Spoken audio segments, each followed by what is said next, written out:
Imagine yourself drifting back through time, beyond the noise of modern cities, beyond the hum of electricity, past the centuries of change that have shaped the world you know. The air grows still, the streets narrow. You find yourself in a quieter place, Europe in the 14th century, where life moves at the pace of footsteps, and time is measured not by clocks, but by the year is somewhere between 1347 and 1351.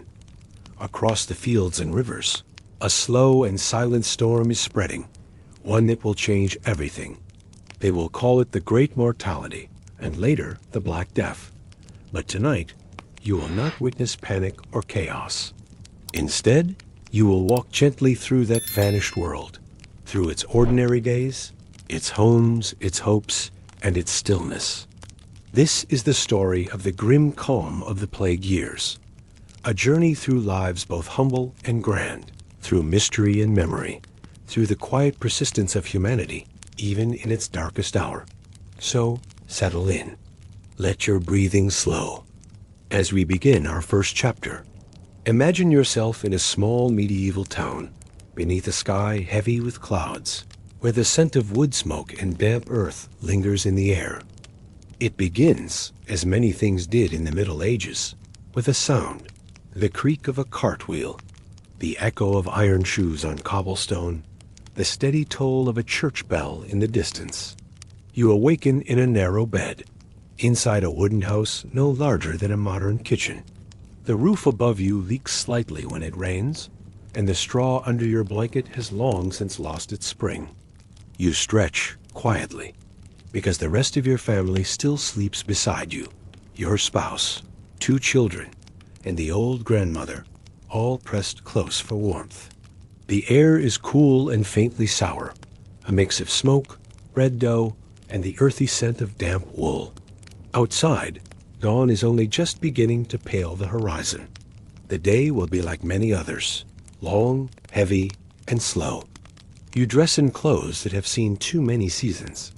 A tunic patched with mismatched cloth, boots lined with straw. The streets outside are empty, but for a few neighbors hauling buckets from the communal well. The sound of water sloshing against wooden pails punctuates the morning silence. There are whispers, as there have been for weeks now. Rumors that the sickness, the one they speak of in hushed tones, has reached the next town over. You've heard that travelers have begun to disappear, that the markets are emptier than before, that even the birds have grown quieter. Still, life must continue. Bread must be baked. Fields must be tended. Animals must be fed. As you walk through the village, you pass the low church, its wooden door swollen from the rain, its bell rope frayed from use. The priest stands near the entrance, his eyes heavy with fatigue.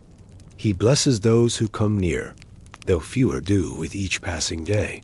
A faint, acrid scent lingers near the river, refuse washed downstream from the larger town. You notice how the water seems slower, darker. Someone mutters that even the fish have gone. By midday, the square is a subdued place. Merchants sit beside their goods in uneasy silence.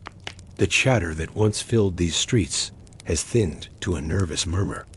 A woman sells herbs, claiming they ward off the sickness. A man coughs, and several people step quietly back. The air feels heavier now, not with noise, but with a shared awareness that something unseen is moving among them. No one speaks its name directly. They call it simply the pestilence or the great illness. Sometimes, God's punishment. As days turn to weeks, the rhythm of life shifts. Doors remain closed longer. The evening bells toll not for Mass, but for the departed.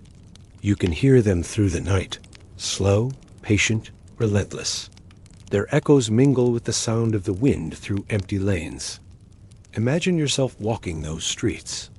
A smell of burning herbs drifts from doorways. Bundles of dried flowers hang in windows. Children are kept indoors, their laughter replaced by quiet hymns whispered at dusk. When you fetch water, the bucket feels heavier than before. The well is quieter. You notice that there are fewer people waiting beside it. Days blend softly into one another. The sky seems lower, the clouds more persistent. Even the animals appear subdued. Dogs lying motionless near doorsteps, cats slipping silently along walls.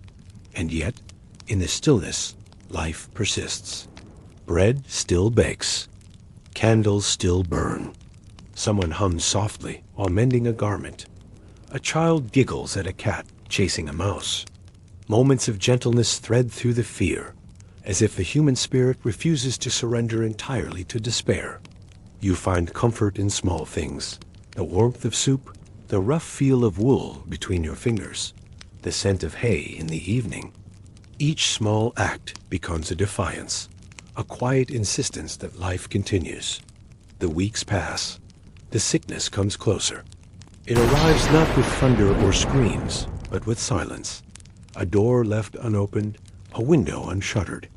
A neighbor you no longer see at the well. The hush that follows when someone says, "They've gone." The priest's bell rings more often now, until its sound becomes part of the background, as natural as birdsong once was. The air smells faintly of wood smoke and something less pleasant, a reminder of what lingers beyond the village gates. Still, you work, you sweep, you feed the animals. The rhythm of life continues, softened by resignation. You begin to understand that survival here isn't about bravery or strength. It is about stillness, patience, endurance. When night comes, you sit by the small fire, watching the embers glow and fade. Outside, the world is impossibly quiet. You think about the stories whispered by travelers, entire towns emptied overnight, kings and commoners alike falling to the same unseen fate. You wonder if the world will ever be the same again. The truth is, it will not. But in this moment, here now, beside the soft crackle of your hearth, the world has narrowed to something simple and small: the breath you take, the warmth of the flame, the slow rhythm of survival. And as the last bell of the day tolls softly through the mist, you close your eyes, not in fear, but in weary acceptance. The world outside has grown still. The plague years have begun. And yet, even here, life lingers, fragile, quiet, enduring. Imagine now the narrow lanes of a larger medieval city, perhaps Florence or Venice or Paris. The air here feels thicker, touched with humidity and the faint tang of decay. Shutters are drawn tight. A gray mist hangs between tall stone buildings, muffling every sound except the faint echo of boots on cobblestones. Through that mist, a figure appears, slowly, deliberately, step by step. A man walks the empty street, wrapped in heavy black cloth. A wide-brimmed hat shades his face. In his gloved hands, he carries a slender wooden staff, not as a weapon, but as a tool to maintain distance. And upon his face rests something both strange and haunting: a long curved mask shaped like the beak of a bird. He is a plague doctor, one of the many who move between life and death, trying to make sense of an invisible enemy. And for centuries to come, his image will linger in the collective imagination, the silent watcher, the physician of shadows. But if you were to walk beside him, if you could hear the slow rhythm of his breath behind that mask, you would discover something more human, a mixture of fear and purpose, of duty and futility. The mask, made of stiff leather, is not meant for show. It is practical, in its own way. The beak is stuffed with aromatic herbs and dried flowers: lavender, mint, camphor, perhaps a clove or two. They believe these scents can purify the air, keeping away what they call miasma, the bad air thought to carry disease. It is not science as we know it now, but it is effort, a fragile attempt at understanding. His vision through the round glass lenses is dim. Each breath he takes warms the inside of the mask, fogging the edges slightly. Still, he moves with calm precision, step by careful step, as if the entire world is slowed to match his pace. He visits homes where the sick lie in stillness. He knocks softly on doors, often receiving no answer. Inside, the air is thick. The scent of vinegar and burning rosemary fills every corner. He does what he can. He writes notes. He burns herbs. He marks the door. And when he leaves, he speaks a blessing under his breath, not because he believes it will help, but because silence feels heavier without words. The life of a plague doctor was a strange existence. They were not always trained physicians. Many were scholars, barbers, even clerks, contracted by towns desperate for help. They were given houses, salaries, and a promise of payment should they fall ill, which many did. But they also carried a burden few could imagine. In some cities, they walked through empty streets where only crows remained. In others, they recorded names, endless lists of names, to be sent to councils and archives. Their handwriting was steady, even as the ink ran thin. When he returns home, the doctor removes his gloves with care. He soaks them in vinegar and hangs them to dry. He sits at a small table, lit by a single candle. The flickering light reflects softly off the mask, hanging on the wall beside him, like a pale guardian watching from the corner. He opens his journal and begins to write. Not for fame nor glory, but for the sake of memory, to preserve what little understanding he can offer. His handwriting is even, almost serene. He writes of symptoms, of fevers that rise too quickly, of swellings that appear and fade, of prayers unanswered. He notes patterns, villages spared for weeks, then emptied in days. He wonders if it is in the water or the air, or perhaps in the will of heaven itself.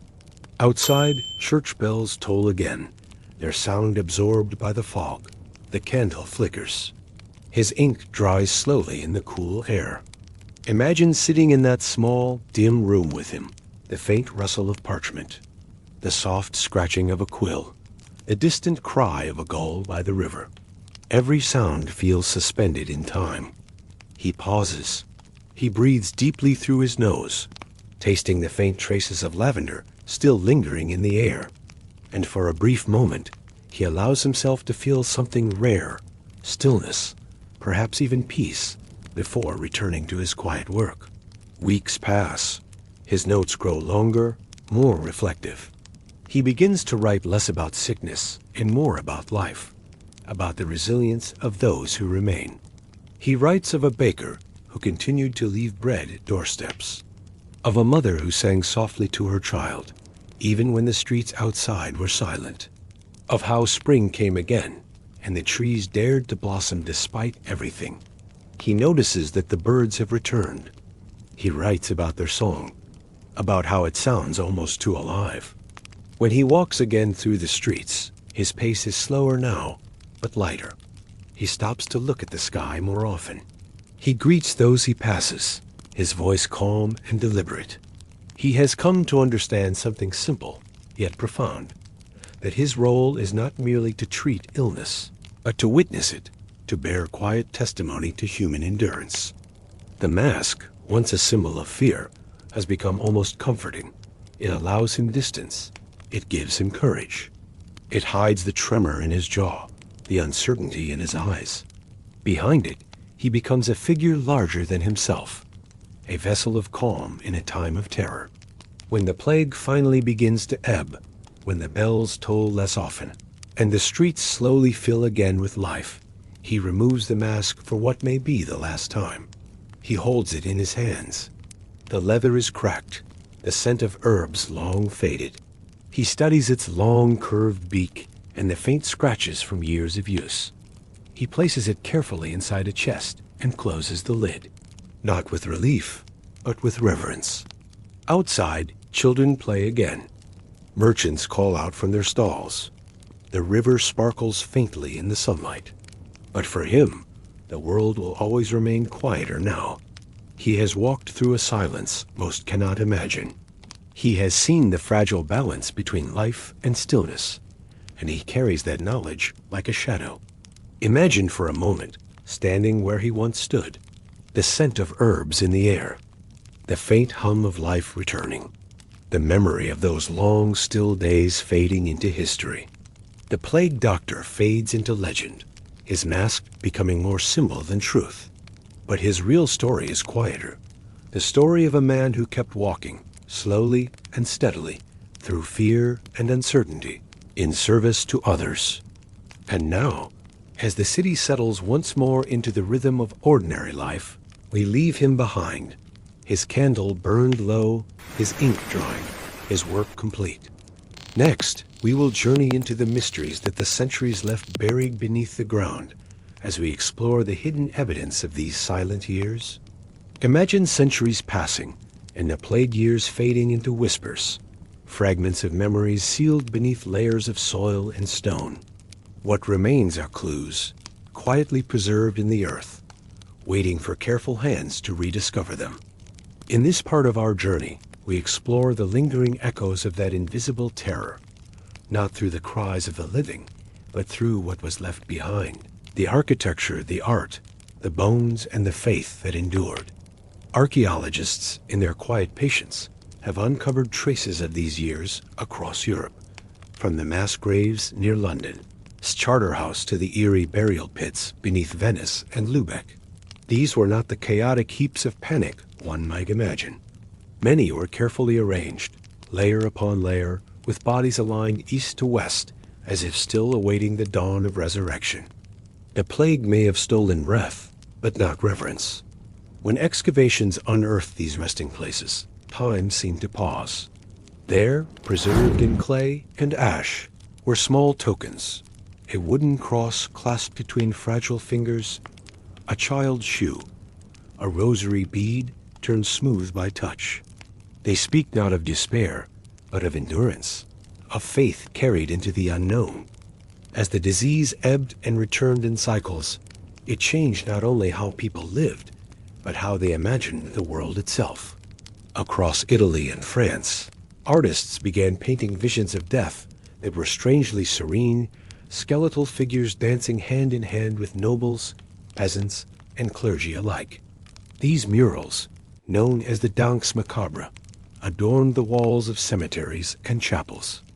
They were not morbid, not meant to frighten, but to remind, in the quiet balance of eternity, all stand equal. You can still find faint traces of these paintings in forgotten corners, faded pigments of ochre and soot. In them, death does not grin cruelly. It gestures softly, almost kindly, as if saying, "You too will join the dance, but not yet, not now." The mystery of how people made sense of so much loss lies also in their rituals. Imagine the tolling of church bells, their sound rolling gently over empty streets, summoning not the living, but the souls believed to wander. Priests in long robes carried incense to purify the air, believing its fragrant smoke could ward off the unseen contagion. In a sense, it did, not the disease itself, but the dread that clung to those who remained. Letters and records from monasteries reveal quiet acts of courage. Monks continued to copy texts by candlelight, preserving knowledge even as the world seemed to fray around them. Marginal notes beside Holy Scripture mention the passing of brethren, the silence in the refectory, the loss of familiar voices. Yet still, the writing continued, steady, deliberate, a devotion to order amidst chaos. In some towns, people buried time itself. Pots filled with coins, charms, and tokens were sealed beneath thresholds and hearths, perhaps as protection, perhaps as farewell. When these were found centuries later, they were not just archaeological objects. They were gestures of human hope made tangible. And in the strange rhythm of those years, new symbols emerged: skulls carved on tombs, hourglasses etched beside angels, the ever-present phrase memento mori, remember you must die. But even in that remembrance, there was gentleness. To remember death was, in a way, to treasure life more dearly. As time went on, towns rebuilt themselves over the scars of their losses. Archaeologists can trace these rebirths in layers of soil: destruction below, restoration above. New walls rose where plague pits once lay. Roads were straightened, markets reopened. The rhythm of humanity resumed, softened but not silenced. If you were to walk those streets today, London, Avignon, Florence, you would walk above invisible cities of the dead. The foundations of homes and churches rest upon layers of history shaped by the plague's long shadow. Yet the air is calm, the stones steady. The world, in its quiet persistence, continues. Imagine standing in one of those ancient cemeteries at dusk. The grass moves gently in the wind. Somewhere, a bell rings the hour. Beneath your feet lie the remnants of an age when the world trembled, yet found its way back to stillness. The plague's mystery assenti only in its destruction. It as in how life endured, reshaped, and learned to live again. And as centuries turned, something remarkable happened. People began to study what they once only feared. Physicians examined the patterns of disease, mapping symptoms, seeking cures. Scholars, using the very records left by clerks and priests, began to understand that the plague was not divine punishment, but nature's force, vast, indifferent, but knowable. The mystery shifted from terror to inquiry. Humanity's quiet determination transformed despair into discovery. In that, there is something deeply soothing. The realization that even in the darkest chapters, the human instinct to learn, to record, to continue, remains unbroken. And so, from the silent earth of plague pits to the illuminated manuscripts of monks, the story of those years lingers, not as a tale of horror, but of calm endurance.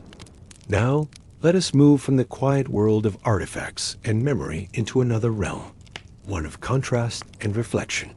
In our final segment, we will step into the halls of those who lived differently, the nobles, the merchants, the powerful.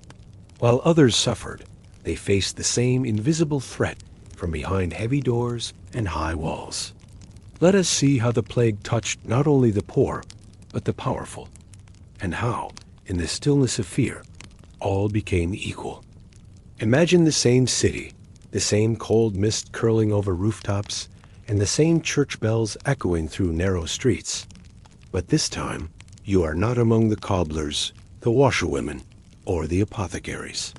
You are within high stone walls, where tapestries muffle sound, and where the air smells faintly of beeswax and lavender.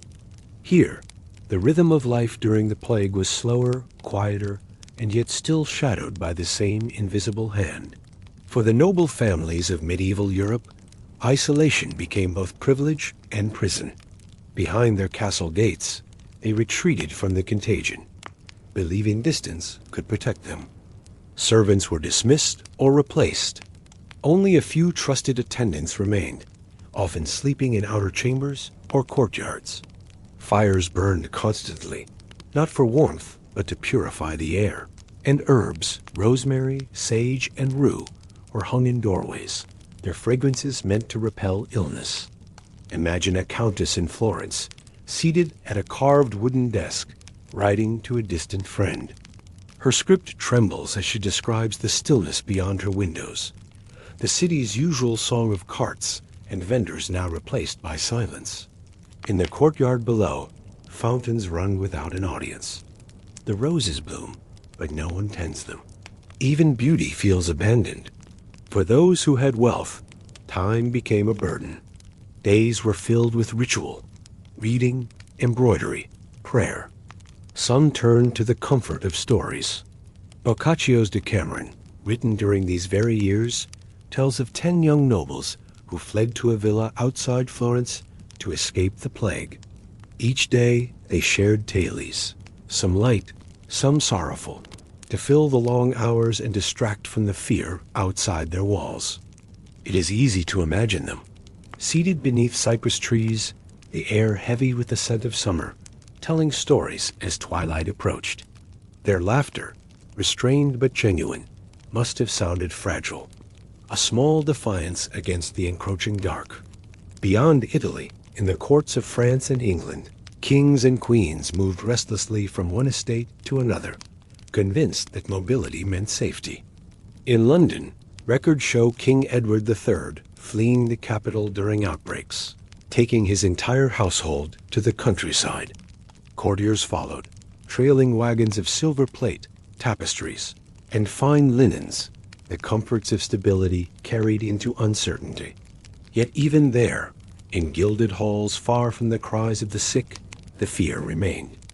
Physicians attended to the wealthy with remedies of wine and crushed emerald, charms and prayers. But the disease was indifferent to status. Noblemen fell as easily as their servants. Letters from royal scribes often carry an undertone of resignation, polite, composed, but touched by fatigue. "It has pleased God to call home several of our number," one account reads. The phrasing is gentle, even graceful, yet behind it lies the same reality. Loss without understanding. The contrasts of these years reveal much about human nature. In the cramped huts of peasants, life was reduced to survival. In the estates of nobles, it was reduced to waiting. One world fought hunger and infection with their bare hands, the other with distance and denial. But both shared the same quiet dread and the same fragile hope. In monasteries supported by noble patronage, monks prayed not only for peasants, but for their benefactors. Names were read aloud in candlelight, the living and the dead, side by side. In some ledgers, the handwriting falters, as if the scribe himself was overtaken mid-prayer. And yet, amid all this loss, something unexpected began to emerge: compassion. When the plague's waves finally eased, many noble families turned their wealth toward rebuilding. Hospitals were founded, alms distributed. In Venice, wealthy merchants endowed chapels and orphanages. In England, Queen Philippa established funds for widows and children of those lost. For a time, the social walls softened. Imagine then a spring morning after years of silence. The city gates reopen. People emerge, blinking into the sunlight. Market stalls rise again. Bells ring not for funerals, but for weddings. Even the nobles descend from their retreats to see the renewal. The contrast between their preserved estates and the worn streets below must have been striking. And yet, in that moment, all shared one truth. They had survived. From the highest towers to the humblest huts, the world had been reshaped. Labor shortages granted peasants new bargaining power. Wages rose. Serfdom, once seen as immovable, began to crack. The plague, in its quiet, terrible way, had shifted the balance of society. And in art, in music, in letters, the memory of those years lingered. Paintings of saints healing the sick adorned chapel walls. Composers wrote slow, meditative hymns, calm, mournful, but filled with gratitude. The elite who once hid from the world now sponsored works that reminded everyone how fragile life could be and how precious. Imagine standing in a cathedral rebuilt after the plague, the air cool and fragrant with incense. Light filters through colored glass, painting the stone in shades of blue and gold. Beneath your feet lie the tombs of nobles and priests who once feared this very space might become their final refuge. And yet, it is peaceful, silent, whole again. The rhythm of life has returned. The market hums outside. Children's laughter drifts through open doors, and the world continues its endless cycle of loss and renewal. The plague years, for all their sorrow, left behind not only ruins, but reminders that human life, no matter how fragile, persists with grace and quiet strength. As our journey through the plague years draws to a close, take a slow breath. Let the world of cobbled streets, cloistered rooms, and distant bells fade softly into the dark. In the final moments of this story, we will step back into reflection. The world you know now, safe and bright, stands upon the calm persistence of those who came before. Their world, filled with silence and struggle, slowly gave rise to ours. The candles have burned low. The city sleeps. Outside, you can almost hear the faint echo of hooves on cobblestone, or the soft toll of a distant church bell carried by the night wind. It's easy to imagine that somewhere in another time, The same quiet settled over the same kind of town, a world dimly lit, uncertain, and waiting for dawn. The plague years have passed, yet their presence lingers, not as a shadow, but as a whisper beneath the foundations of our modern lives. The narrow lanes where apothecaries once mixed herbs are now streets lined with glass and light. The cloisters where monks once prayed through the long nights are quiet museums and gardens. The palaces where nobles waited out the sickness have become monuments to endurance. Every brick and stone, every bell and street corner carries the memory of those who lived through the stillness. They remind us that even in the slowest, most uncertain hours of human history, life found a rhythm. And if you listen closely, past the centuries, past the noise of the modern world, you can hear that rhythm still. It is the rhythm of people sweeping the same streets, drawing the same water, lighting the same small flames to push back the dark. The rhythm of endurance, of breath and heartbeat, of survival. Imagine yourself, once more, walking through that medieval city at twilight. The air is cool and faintly scented with rain. A soft mist curls through the alleys. In the distance, a woman's voice hums an old song, slow and low, a lullaby for no one in particular. The cobblestones are worn smooth by centuries of footsteps. You pass a market square now empty, save for a stray cat winding between the legs of an abandoned cart. The world feels suspended, as if time itself has stopped to breathe. This is how history feels, when the noise fades, not distant or grand, but intimate, quiet, familiar. Each life, no matter how ordinary or brief, left a trace in the stories told, in the structures built, in the small acts of care repeated generation after generation. Even in the darkest years, humanity did not vanish. It endured through the rhythm of simple things: a meal shared, a candle lit, a prayer murmured for a stranger. You can rest now. The past is safely behind you, its hardships softened by time, its lessons lingering like faint footprints in the dust. The plague years were grim, yes, but they were also deeply human. A chapter where endurance became its own quiet triumph. Let that thought settle gently, like falling ash after a long fire. The world has always known fear, but it has also always known recovery. Every dawn that followed those dark years brought renewal, fresh air, new beginnings, laughter returning to the streets. Even now, as you lie still and listen, you are connected to that same rhythm, the soft, ancient pulse of life, continuing, unbroken. So as the story fades, let the sounds of that distant world dissolve into calm. Picture the first rays of morning light spilling across stone floors, the air cool and gentle, carrying the scent of earth after rain. Breathe deeply. The city is waking again, and somewhere, far away, the bells begin to ring, slow and steady, marking the passage of time. Their sound grows fainter, softer, until it is only a hum in the distance, and then only silence. You have been listening to the grim calm of the plagued years and more, a quiet journey through the forgotten rhythms of a world that endured. Now you can rest. Let the centuries drift away. Let the noise fade. Let sleep take hold, gentle, unhurried, and timeless.